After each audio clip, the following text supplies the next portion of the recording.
Chinese कर्जों की वजह से पाकिस्तान एक बुरे हाल में पहुंच चुका है। बिजली का क्राइसिस जारी है पाकिस्तान में भी, और कीमतें बढ़ेगी, लोगों की आवाम की चीखें पहले निकल रही हैं। बिजली के कारखाने लगे थे, उनके कॉन्ट्रैक्ट्स को अब चेंज करना या उन पर डिफॉल्ट करना या धमकाना, ये गलत चीज होगी, वो हो नहीं सकेगी। प्री चार्टर्ड अकाउंट नहीं होना चाहिए, या स्टॉक ब्रोकर नहीं होना चाहिए, या बैंकर नहीं होना चाहिए, या ये नहीं होना चाहिए। वो मेरे ख्याल से वो चाहते हैं कि सबको छोड़ के उनको बना दें। अगर आपके 300 यूनिट हैं तो 7 रुपए रेट है। अगर 301 होते हैं तो रेट जो है वो 15 रुपए हो जाता है। इतने आईपीपीज हैं, अगर उनके कैपेसिटी चार्जेस जो दिए जा रहे हैं, अगर सिर्फ और सिर्फ हम उतने चार्जेस दें जितना कि उनसे हम बिजली खरीदते हैं, तो डिफरेंशियल जो है हमें 16 रुपए की बचत हो सकती है। आईपीपीस के साथ बैठे, या तो हम आप फोरेंसिक ऑडिट करेंगे या आप हमारे साथ बैठ के नेगोशिएट करें। चाइनीज आईपीपीस ने 2020 में भी इनके साथ बैठने से इनकार कर दिया था। उन्होंने कहा था जनाब हमारी तो सॉवरेन गारंटीज है, हम तो नहीं बैठते। वो इस दफा भी आपके साथ नहीं बैठेंगे। आप टैक्स कम करें, बिजली के बिल जो है वो आज 3-4 रुपए कम कर दें, बिजली के बिल आज कम हो जाएंगे। अगर आपने एमपीआर को ठीक करना है, आपको 19,000 बंदा सस्पेंड करना पड़ेगा। ये इदारा नहीं डिलीवर कर सकता। अब तो उसके चेयरमैन ने भी रियलाइज कर लिया। जी, अस्सलाम वालेकुम नाजरीन। सॉल्यूशंस फॉर पाकिस्तान में वेलकम एक बार फिर नई एपिसोड के साथ। मैं और हारून ख्वाजा आपके सामने हाजिर हैं। और सबसे पहले तो अगर आपने हमारे चैनल को सब्सक्राइब नहीं किया तो प्लीज फौरी तौर पे सब्सक्राइब कीजिए। और अगर ये वीडियो पसंद आए तो लाइक और शेयर भी करें, अपने दोस्तों को भी दिखाइए। और कमेंट्स भी दीजिए। आपके कमेंट्स हम सारे पढ़ते हैं बड़े ध्यान से, और जहां तक मुमकिन होता है उनके जवाब भी देते हैं। आज की जो हमारी गुफ्तगू है उसमें दो अहम टॉपिक्स हैं। सबसे पहले तो यही जो आईपीपीज यानी कि बिजली के बनाने वाले प्राइवेट सेक्टर में कारखाने हैं, इनके ऊपर जो पूरी डिबेट पिछले हफ्ते भी हमने उसके ऊपर एक बहस की थी, उसका जरा फॉलोअप करेंगे। उस पर बहुत से कमेंट्स भी आए हैं, नई डेवलपमेंट्स भी हुई हैं। और उसके अलावा हम ये भी देखेंगे कि पाकिस्तान के जो बैरूनी कर्जे जो चीन से लिए हुए हैं, उसके ऊपर भी पब्लिक में एक बड़ी डिबेट हो रही है कि जी चाइनीज कर्जों की वजह से पाकिस्तान एक बुरे हाल में पहुंच चुका है। ये बात किस हद तक दुरुस्त है या नहीं है, इसके ऊपर भी कुछ बात होगी। और जो एफबीआर के चेयरमैन है मौजूदा, उन्होंने इस्तीफा दे दिया है। टिवाना साहब हैं, उन्होंने कहा कि वो अगले साल तो रिटायर हो रहे हैं, या तो इसलिए उससे पहले उन्होंने कहा कि वो छुट्टी पे जा रहे हैं। कल वजीर आजम शहबाज शरीफ ने भी काबीना से इजलास करते हुए कहा कि एफबीआर में और दीगर इदारों में करप्शन जो है वो उनके लिए सबसे बड़ा मसला है, पाकिस्तान की मईशत के लिए मसला है। और वो लगे हुए वजीर आजम साहब। मगर जैसे कि हम यहाँ बात करते आए और अभी करेंगे भी, जब तक बेसिक स्ट्रक्चरल इस्लाहात नहीं होंगी तो ये मसला जूं का तूं रहेगा। जी हारून भाई, वेलकम। और आगाज करते हैं। आईपीपी, सबसे पहले बिजली का क्राइसिस जारी है पाकिस्तान में, बिलों का, टैक्सों का। अब सुनने में आया है कि और कीमतें बढ़ेगी, लोगों की आवाम की चीखें पहले निकल रही हैं। पिछले हफ्ते हमने जो आईपीपीस की बात की थी, उसमें आपका जो सेंट्रल आपने जो बात कही थी वो ये थी कि ये जो कॉन्ट्रैक्ट्स हैं, खसूसन जो बैरूनी मुल्क सरमायाकारी के तहत बिजली के कारखाने लगे थे, उनके कॉन्ट्रैक्ट्स को अब चेंज करना या उन पे डिफॉल्ट करना या धमकाना, ये गलत चीज होगी, वो हो नहीं सकेगी। बुनियादी आपका इस्तदलाल ये था। तो अभी थोड़ा सा ये बताइए कि उसके ऊपर जो नई डेवलपमेंट्स भी हुई हैं, जरा उसका भी जिक्र हो जाए। क्योंकि जो गौहर एजाज साहब हैं, आपके ही बिजनेस कम्युनिटी से उनका ताल्लुक है, वो भी लगे हुए हैं। वो कह रहे हैं कि नहीं, ये हम इनको ठीक करेंगे, ठीक करवा देंगे, इनके साथ कॉन्ट्रैक्ट्स को रीनिगोशिएट करेंगे, पाकिस्तान के बड़े पैसे अरबों खरबों बच जाएंगे। ये जरा इसके ऊपर आपका व्यू और कमेंट्स। बिस्मिल्लाहिर्रहमानिर्रहीम। थैंक यू रजा। इसको अगर ब्रेकअप, क्योंकि हम पिछले 2-3 प्रोग्राम्स इसी टॉपिक पे करते आ रहे हैं, लाइक कि मैं इसमें ना एक समराइज्ड क्लैरिफिकेशन और कोशिश करूंगा कि ये बेसिक पॉइंट समझाने की कोशिश करूं। लेकिन हमारा जो पिछला प्रोग्राम था, आपको पता है, उसके ऊपर ओवरवेलमिंग रिस्पांस आया है। और हमारे व्यूअर्स को बहुत बहुत शुक्रिया सपोर्ट का और अंडरस्टैंड करने का। लेकिन चंद व्यूअर्स जो हैं उन्होंने जो है उसको क्रिटिसाइज भी किया। अच्छी बात है, जरूर करना चाहिए। एक दो को पर्सनल कमेंट्स भी थे, तो I wanted to actually address 2-3 issues. फिर मैं आपको इस टॉपिक के ऊपर आता हूँ। पहले आपको तो पता ही है, लेकिन मैं व्यूअर्स की क्लैरिफिकेशन के लिए कि मेरी जो ट्रेनिंग है ना जी, मुझे ये 28वां साल है पाकिस्तान के ऊपर रिसर्च करते हुए। मुझे मौका मिला कि मैं पाकिस्तान की फेडरल गवर्नमेंट और provincial government, specially before 18th amendment and after 18th amendment, उसका मुझे एक्सपोजर मिला। एंड ज़्यादा मेरी फील्ड है फाइनेंस, इकोनॉमी वगैरह, तो उसकी वजह से मुझे थोड़ा एडवांटेज था। I could understand what was going on. लेकिन मैं जो बात क्लैरिफाई करना चाहता हूँ कि ये सारी रिसर्च जो है वो मैंने की, और पाकिस्तान प्लान बनाया 2010 के अंदर। मेरे साथ 35 और लोग थे, के हैं पाकिस्तान के टॉप के प्रोफेशनल्स हैं। अम, हमारा टीचर जो है ना रजा, वो है मोहम्मद बशीर। मोहम्मद बशीर जो है पाकिस्तान का वो आम शख्स है जिसकी कोई आवाज नहीं है, जिसकी कोई सुनता नहीं है, जिसके बारे में कोई सोचता नहीं है। और इस्लामाबाद में मोहम्मद बशीर जो है उसकी किसी किस्म की कोई रिप्रेजेंटेशन नहीं है। तो हमने जब पाकिस्तान प्लान बनाया तो हम जब उसको इम्प्लीमेंट करने गए तो हमने रियलाइज किया कि ये तो असल तो जो मसला है वो तो मोहम्मद बशीर की जिंदगी को इम्प्रूव करना है। तो हमने पाकिस्तान प्लान को फिर चेंज किया, और हम मोहम्मद बशीर को अपना टीचर कहते हैं क्योंकि उसने हमें ट्रेन किया है। तो मैंने जितनी भी रिसर्च की है, तो मुझे इस बात का, बाकी हो ना हो, इस बात का जरूर फख्र है। और मैं अल्लाह ताला का बड़ा शुक्र अदा करता हूँ कि हमारी ट्रेनिंग जो है उस उस्ताद ने की है जिसके लिए ही हम सारा कुछ कर रहे हैं। दूसरी बात रजा ये है कि मैं क्लैरिफाई करूं कि मैं प्राइम मिनिस्टर साहब और चीफ मिनिस्टर साहब के साथ काम कर रहा था, मैं इनके लिए नहीं काम कर रहा था। वो गलत फहमी है। आपके एक दोस्त हैं, वो उन्होंने बड़े अजीबोगरीब कमेंट्स दिए हैं। उनको शायद मेरे बारे में पता नहीं है। मैंने 1 रुपया जो है वो कभी गवर्नमेंट से क्लेम नहीं किया। हमेशा हर चीज जो है वो बोर्ड रखी है। दूसरी तीसरी बात ये, रिटायर्ड नहीं हूँ, मैं एक्टिव बिजनेस करता हूँ। एंड मैं अपनी टाइम का 75% जो है वो मैं पाकिस्तान के लिए सर्व करता हूँ। तो obviously it comes as a cost to me. इसकी अपॉर्चुनिटी कॉस्ट है, and I have to pay through my nose to do all of this. तो अब ये साहब जो लिख रहे हैं इस किस्म की गुफ्तगू, और मैं रिव्यूअर से भी रिक्वेस्ट करूंगा कि ये उनकी जो है वर्दी जजमेंट है कि क्या वो प्रेफर करेंगे वो लोग और मिनिस्टर्स और लीडर्स जो कि पिछले 75 सालों से बैठ के टॉक शोज के अंदर और प्रेस कॉन्फ्रेंसिस के अंदर कौम को जो भी बताते हैं, वो प्रेफर करेंगे, या वो लोग जो एल्ट्रुइस्टिक और सेल्फलेस तरीके से पाकिस्तान के लिए काम कर रहे हैं, और कुछ किसी किस्म की जो है रिटर्न की एक्सपेक्टेशन के बगैर। तो अच्छा, अब आगे चलते हैं। जितने भी नंबर्स मैंने दिए हैं, हमारे जितने भी प्रोग्राम्स हैं, वो मेरे नंबर्स नहीं हैं। मैंने क्रेडिबल सोर्सेज से इकट्ठे किए हैं, and I stand by them. Next thing, कुछ एक कमेंट आया था कि मुझे टैक्सेस का मेंशन करना चाहिए था। मैंने तो पिछले प्रोग्राम में बड़ी क्लियरली मेंशन किया था कि 13 से टैक्सेस हैं हर बिल के अंदर। 13 से, मैं आज और उस पर बात करेंगे। फाइनली रजा, एक बहुत ही इंपॉर्टेंट चीज, वो मैं समराइज करके आपको बताना चाहूंगा। 1992 में आ, ये यूके के अंदर, यूनाइटेड किंगडम के अंदर, जहां से एक आधा बड़ा चुपता हुआ कमेंट आया था कि दोस्त का, उस यूके के अंदर 1992 में जो चांसलर हैं, यानी कि जो अपोजिशन के फाइनेंस मिनिस्टर थे, उनका नाम था जॉन स्मिथ। जॉन स्मिथ साहब बड़े काबिल शख्स थे, लेकिन सडनली उनको हार्ट अटैक हुआ एंड ही पास्ड अवे 1992 में। उनकी जगह फिर लेबर पार्टी उस वक्त अपोजिशन में थी, तो उन्होंने यंग जो अपने ट्रेड मिनिस्टर थे, यानी कि हम कॉमर्स मिनिस्टर को एलिवेट करके तो शैडो चांसलर, यानी कि शैडो फाइनेंस मिनिस्टर बना दिया 1992 में। 1992 से 1997 तक, 97 5 साल, ये शैडो ट्रेड मिनिस्टर जो एलिवेट होकर शैडो चांसलर बने, ये 5 साल शैडो चांसलर रहे।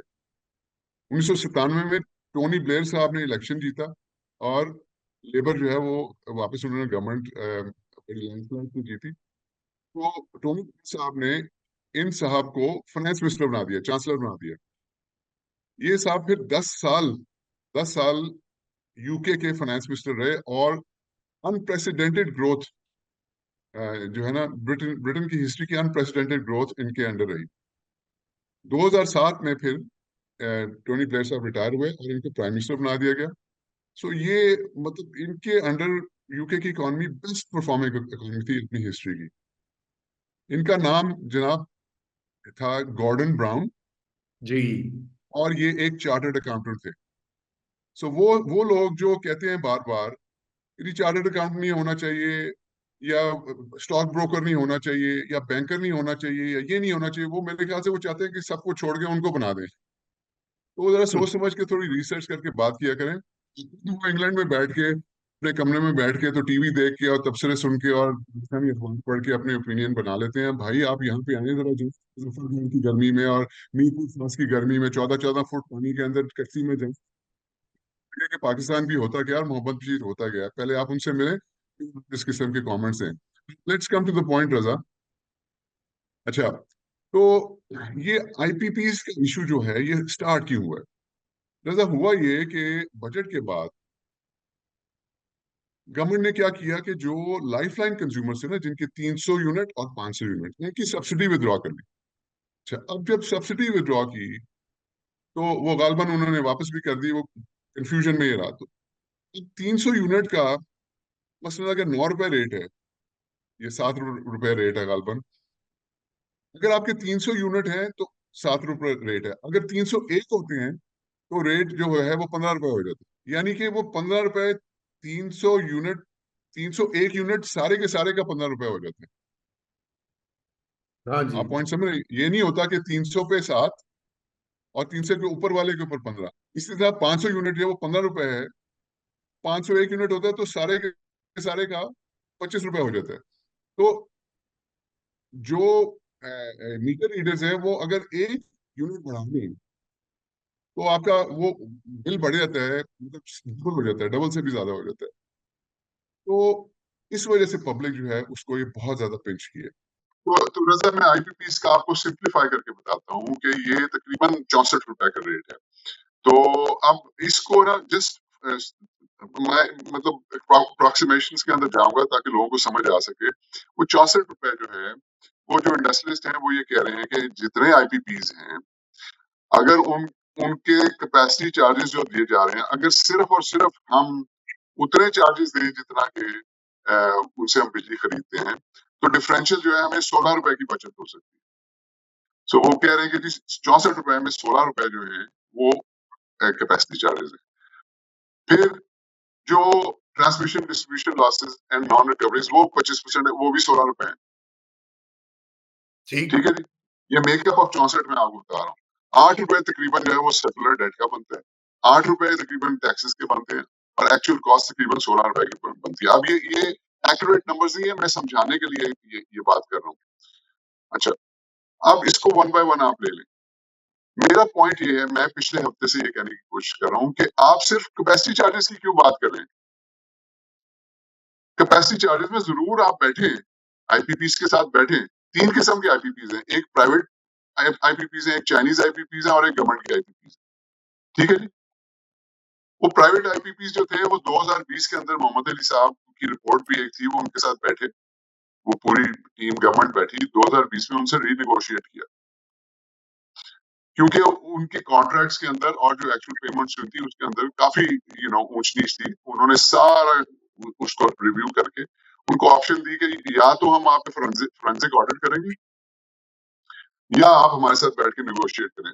सो अफवाम और तफहीम के साथ उन्होंने बैठ के प्राइवेट आईपीपीस के साथ,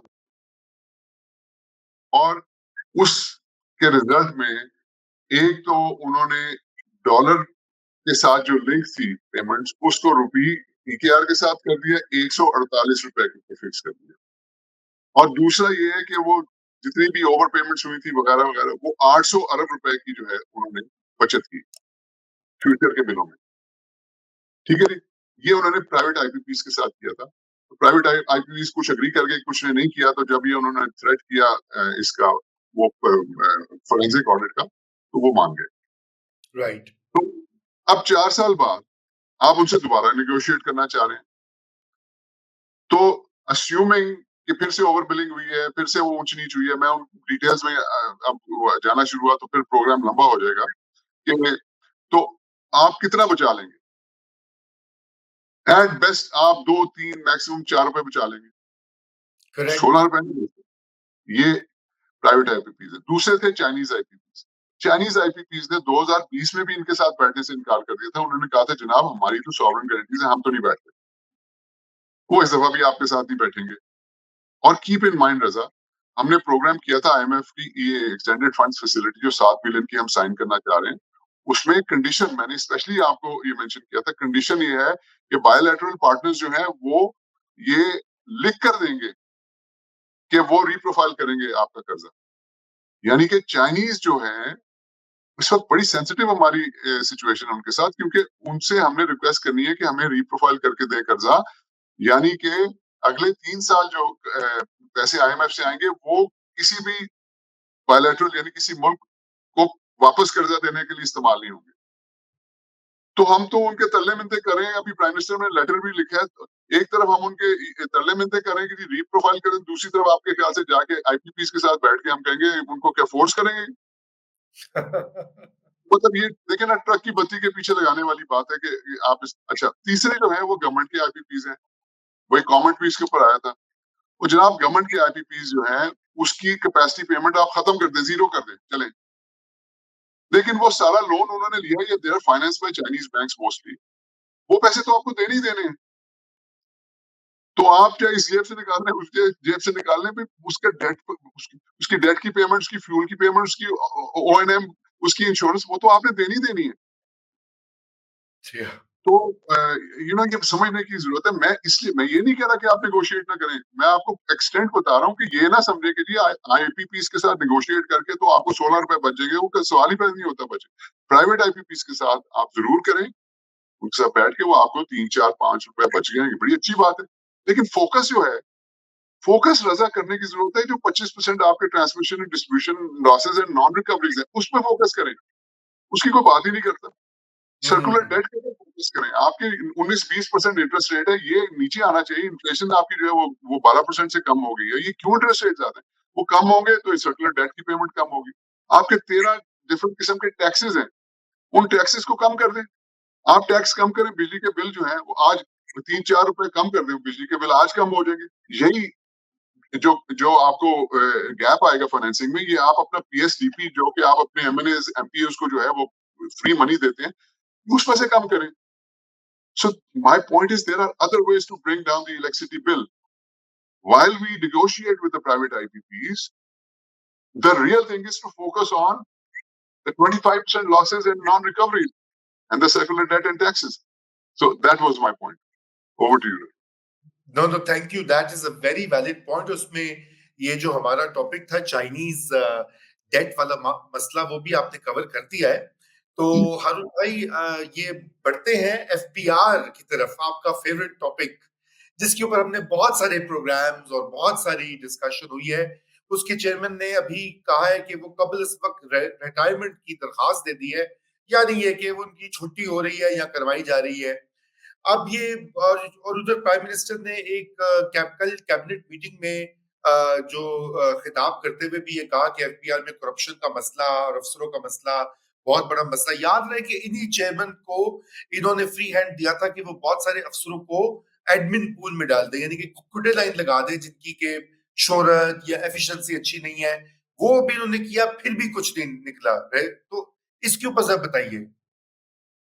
ये जो फॉर्मूला आजम साहब फॉलो कर रहे हैं, पहले तो देखे ना, ये जो आईपीपीस की अभी हमने बात की कि मोहम्मद अली साहब की रिपोर्ट है, 2010 की रिपोर्ट है। उसके अंदर सारा कुछ लिखा हुआ है कि क्या क्या करना है।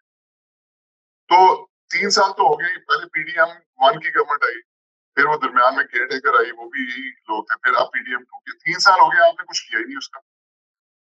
भाई आप आके कह रहे हैं कि प्राइवेटाइज करेंगे, कह रहे हैं अगले मई के अंदर, नेक्स्ट मई 2025 के अंदर एडवर्टाइज करेंगे प्राइवेटाइज करने के। सोचें जरा, तो भाई आप 3 साल से क्या करें? यही हाल है एफबीआर का। एफबीआर जनाब, आप सस्पेंड, अगर आपने एफबीआर को ठीक करना है, आपको 19,000 बंदा सस्पेंड करना पड़ेगा। आपको क्यों समझ नहीं आ रही है?